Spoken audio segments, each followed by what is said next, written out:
Encore un coup de massue signé Deradji. Et cette fois, il n'a pas pris de gants. L'affaire éclate au grand jour. Les bonus du Sénégal envolés, les médailles du Nigeria portées disparues et la CAF, plus mafieuse que jamais, mise à nu. Dans ce qui restera sans doute l'un des épisodes les plus houleux de l'histoire de la CAN, le nom d'Afid Deradji revient comme un boomerang. Mais pas en simple commentateur assis en cabine. Non. Ici, il incarne le rare souffle de liberté dans un paysage médiatique trop souvent anesthésié. Il ne se contente pas de relater les faits, il les démasque. Ce qui s'est joué en finale dépassait de loin le cadre d'une pelouse et d'un trophée. C'était une vitrine éclatante d'une machine grippée, d'un système noyé dans l'amateurisme et d'un fiasco qui pose de sérieuses questions sur la CAF et un pays hôte qui, quelques semaines plus tôt, se pavanait avec des promesses de rigueur et de maîtrise. Et pendant que les caméras tournaient, que les confettis volaient et que les réseaux sociaux s'enflammaient, une vérité brutale restait planquée sous le tapis. Le Nigeria, 3e de la CAN, n'a toujours pas mis la main sur ses médailles. Oui, vous avez bien entendu. Aucune breloque autour du cou, aucune reconnaissance tangible. Et cela, c'est du jamais vu. Normalement, ce genre de formalité ne fait pas débat. Un match pour la 3e place, une victoire, une cérémonie, puis rideau. Pas besoin de grandes réunions, ni d'enquêtes approfondies ou de justifications tirées par les cheveux. C'est carré, c'est simple, c'est la base. Pourtant, cette fois-ci, les règles les plus élémentaires semblent avoir disparu avec les médailles, et avec elles, les primes. Et avec tout ça, un silence aussi lourd qu'un stade vide. Mais Deradji, lui, n'a pas mâché ses mots. Il a balancé la vérité comme une claque. Toute l'agitation médiatique autour de la finale n'a servi qu'à camoufler une gestion honteuse. Et alors qu'on attendait des messages de la CAF ou de la FIFA, ces mêmes institutions toujours prêtes à tweeter la moindre poignée de main, rien. Pas un mot pour le Sénégal, zéro explication pour le Nigeria. Le néant. Ce mutisme en soi parle plus fort que n'importe quel communiqué. Car quand les puissants se taisent, c'est rarement par pudeur. C'est souvent qu'ils ont des choses à cacher. Mais le plus fou dans cette histoire, ce n'est pas le silence des institutions, mais les cris de certains journalistes. Pas pour réclamer des comptes, non. Pas pour pointer l'inacceptable, mais pour défendre la CAF. Oui, vous avez bien entendu. Au lieu de poser les questions de base, celles que n'importe quel spectateur aurait sur le bout des lèvres, elles sont passées où les médailles? Et l'argent, il est où? Qui a décidé de zapper les règles du jeu? Certains se sont mis à tirer sur le messager. Afid Deradji devient subitement l'ennemi public numéro 1. Pas parce qu'il ment, mais parce qu'il dit ce que personne n'ose crier. Et là, c'est le festival des théories bancales. On enquête, on va peut-être rejouer. Le trophée pourrait être retiré. Sérieusement, comme si le Nigeria avait cambriolé les vestiaires lui-même. La logique, parti en vacances. Le bon sens, porté disparu. Et derrière cette mascarade, une seule stratégie. Embrouiller tout le monde et surtout, éviter d'avoir à rendre des comptes. Mais le scandale ne s'arrête pas là. Les médailles manquent, d'accord. Mais le pire, c'est que même les primes financières n'ont pas été versées. Ni pour le Nigeria, ni, tenez-vous bien, pour le Sénégal. Oui, le pays qui a gagné, soulevé la coupe, chanté devant des millions et rentré les poches vides. Un champion sans récompense, c'est comme un feu d'artifice sans explosion. Ça fait du bruit, ça éblouit, mais au fond, c'est creux. Et la CAF, qui se targue d'être une instance de référence, n'a même pas respecté les règles qu'elle a elle-même écrites. Contrairement à ce que certains espéraient, le Nigeria n'a pas choisi de courber l'échine. D'après plusieurs sources médiatiques, sa fédération est montée au créneau, réclamant des comptes, demandant des éclaircissements et laissant entendre qu'elle pourrait saisir les juridictions sportives compétentes.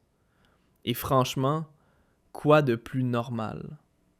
Le respect dû aux équipes nationales n'est pas une faveur qu'on accorde selon l'humeur du moment ou selon des calculs en coulisses. Aujourd'hui, c'est le Nigeria qui se retrouve lésé. Demain, ce sera qui? Quand l'omerta devient la norme, c'est que la mécanique entière est rouillée.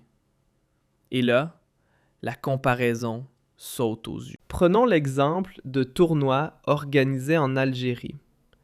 Malgré les obstacles, les récompenses ont été distribuées sans retard, les compensations financières honorées et les délégations traitées avec considération, qu'elles soient locales ou invitées. Aucun fan derrière les barreaux, aucune équipe humiliée. Aucune tempête médiatique inventée pour détourner l'attention d'une organisation défaillante. Qui a oublié ce jour où le Sénégal a été couronné en Algérie? Un moment de football pur, baigné dans le respect, où chaque équipe, première, deuxième, troisième, a reçu son dû sous les yeux d'un Hafid Deradji juste, clair et sans langue de bois. Pas besoin de polémique. Tout le monde à sa place, tout le monde récompensé. Mais aujourd'hui, le tableau a viré à l'absurde. Une troisième place sans médaille, un vainqueur bredouille, une CAF devenue muette, et dans ce silence pesant, des journalistes qui préfèrent tirer sur celui qui ose simplement demander « Elles sont où les médailles ?» Ce n'est ni un slogan, ni un programme politique, encore moins une attaque contre le Mondial 2030. C'est juste une question de base. Mais visiblement, même ça, c'est trop. Deradji n'a pas lancé une bombe médiatique, il a juste fait son boulot. Informer, déranger, éclairer là où d'autres préfèrent l'ombre. Le rôle des médias n'est pas de caresser les puissants dans le sens du poil, mais de secouer l'arbre quand les fruits pourrissent. Si ça gêne certains, c'est qu'ils ont plus peur de la vérité que du mensonge. L'histoire, elle, ne retient pas les jolis discours, elle note les actes. Cette édition de la CAN ne sera pas saluée pour ses buts spectaculaires, mais pointée du doigt pour ses ratés, ses non-dits et ses récompenses fantômes. Et au fond, la question reste la même. Où sont les médailles? Les médailles du Nigeria. Évaporées. Les primes des équipes? Mystère complet. Tant que ces questions resteront sans réponse, la tâche restera gravée sur le front de ceux qui ont voulu maquiller la vérité. Et à l'inverse, ceux qui ont eu le cran de briser le silence n'en ressortiront que grandis. Ce qu'on a vu autour de cette Coupe d'Afrique n'a rien d'un simple loupé d'organisation. Ce n'est pas une histoire de couac logistique ou de bugs administratifs passagers. Non. Ici, on touche au nerf d'un système profondément grippé. Un système où le brouillard remplace la transparence, où se taire devient stratégie et où dire la vérité revient à déclencher l'alarme d'un incendie qu'on voulait cacher sous le tapis. Mais ce n'est pas un accident isolé, et encore moins une simple anomalie. Quand les institutions tournent le dos aux règles les plus basiques, quand l'élite du continent repart sans récompense, et quand les fédérations doivent se battre pour obtenir ce qui leur est dû, il ne s'agit plus d'un oubli, mais d'un effondrement. On part d'un sport censé porter des valeurs, le mérite, le respect, l'équité. Et voilà qu'il devient un théâtre de jeux d'influence, d'intérêts enfouis et de manigances politiques.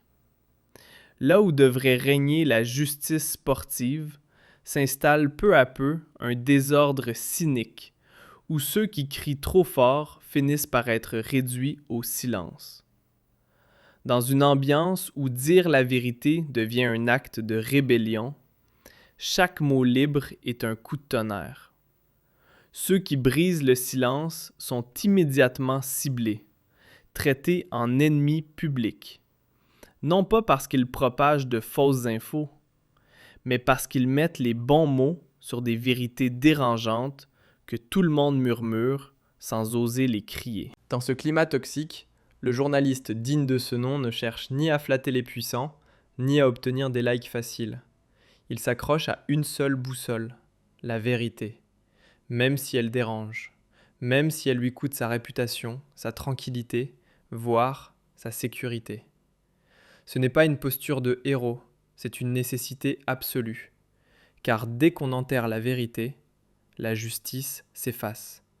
Et sans justice, c'est la confiance qui se volatilise. Et sans cette confiance, plus de sports qui tiennent, plus d'institutions viables, plus de rêves collectifs à construire.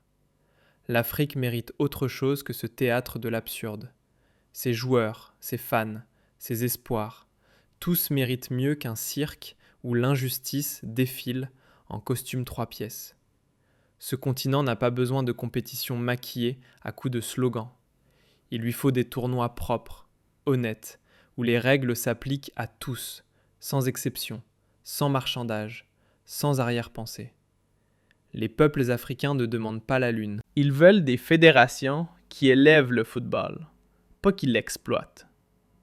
Des dirigeants qui construisent l'avenir, pas qui répètent les erreurs du passé. Car un sport qui pactise avec l'injustice finit toujours par se vider de son âme. Et une institution qui choisit le silence comme langue officielle finit toujours par s'écrouler, étouffée par ses propres contradictions. Le vrai poison, ce n'est pas la critique. Ce n'est pas la voix qui dénonce. Ce n'est même pas celui qui dérange l'ordre établi. Le véritable péril, c'est quand l'injustice devient une routine, que l'absurde cesse de choquer et que le mensonge se transforme en règle tacite. Quand on passe trop de temps à détourner le regard, on finit par devenir aveugle. Quand on s'habitue à se taire, les mots se figent au fond de la gorge. Et à force de chercher des excuses à l'inexcusable, on perd ce qu'on a de plus précieux, la crédibilité. L'histoire, elle, n'a pas la mémoire courte. Elle ne collectionne pas les discours bien tournés, mais les vérités brutales. Elle ne retient pas les belles affiches, mais les vilains dessous. Elle garde en tête les noms des traîtres, tout comme elle honore ceux qui ont tenu bon. Et, un jour ou l'autre, les vérités enterrées à coups de silence finissent toujours par refaire surface, plus puissantes, plus éclatantes et surtout impossibles à ignorer. C'est une règle universelle, gravée dans le temps, inévitable. On peut tenter d'étouffer la vérité, la ralentir, la camoufler sous des couches de bruit, mais la faire disparaître, impossible. On peut l'attaquer, la nier, la tourner en ridicule. Elle finit toujours par se relever. Voilà pourquoi cette affaire ne s'effacera pas avec le temps, même si certains prient pour l'oubli, même si d'autres essaient de la noyer sous des polémiques superficielles, même si les dirigeants choisissent le mutisme. Ce scandale laissera une marque, un repère, un avertissement. La preuve que le football africain arrive à un carrefour décisif. Soit il emprunte enfin le chemin de la clarté, de la réforme et de la responsabilité, soit il continue sa descente vers la méfiance générale et la perte totale de crédibilité. Et cette décision ne dépend ni des supporters, ni des joueurs, ni des voix médiatiques. Elle repose entre les mains de ceux qui tiennent les rênes. Ce qu'ils décideront aujourd'hui dessinera le visage du football africain pour des décennies. Car l'enjeu dépasse de loin une simple récompense oubliée ou un paiement en retard. Il est question de respect, d'honneur sportif, de la confiance des nouvelles générations et de l'image d'un continent entier face au monde. Tant que les réponses tardent, tant que les torts ne sont pas réparés, tant que le silence sert de stratégie, la plaie reste béante. Et une plaie négligée finit toujours par s'infecter, puis par ronger tout ce qui l'entoure. C'est pour cela que la vérité doit circuler, être répétée, protégée et défendue, non par esprit de vengeance, ni par haine, ni par posture idéologique, mais par fidélité aux principes. Car sans principes solides, il n'y a ni sport crédible, ni institution digne de confiance, ni avenir